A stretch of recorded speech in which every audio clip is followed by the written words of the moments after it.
தம்பி ஒரு கதை சொல்லட்டா? சொல்லுங்கக்கா. ஒரு ஊர்ல வந்து ஒரு குரங்கு இருந்திருக்கு. அந்த குரங்கு வந்து மரத்துல வந்து வாழை தொங்க விட்டுட்டு யோசிச்சுக்கிட்டே உட்காந்துருக்கு.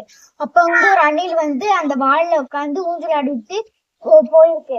அப்பதான் அந்த அணிலை பார்த்து குரங்கு கேக்குது, என் வாழை பார்த்தா அவனுக்கு ஊஞ்சல் ஆடுற மாதிரி இருக்கா அப்படின்னு கேக்குது. அண்ணா என்ன மன்னிச்சிடுங்கண்ணா அப்படின்னு கேக்குது.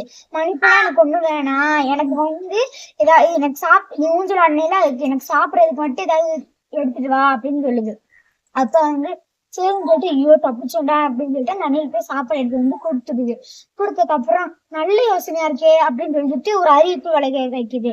நீங்க வந்து எந்த அணில் வேணாலும் என்னோட வால்ல வந்து ஊஞ்சல் அடிக்க போனா அதுக்கான காயை மட்டும் நீங்க பழத்தை மட்டும் எனக்கு தந்தா போதும் அப்படின்னு சொல்லிடுது. அப்படியே எல்லா அணிலும் வந்து ஊஞ்சல் அடி போய் அந்த கனியெல்லாம் அந்த பிளஸ் அந்த பறவை சாப்பிட்டு சாப்பிட்டு போயிருது.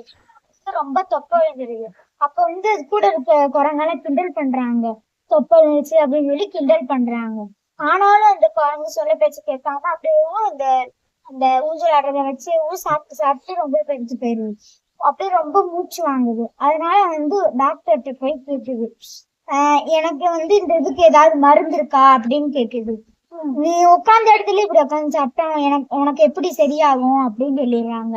அதனால சரி இனிமேல் நம்ம இப்படி பண்ண வேணாம்னு சொல்லிட்டு மரத்துக்கு ஆகி அதோட விஷயத்துல ஈடுபடும்.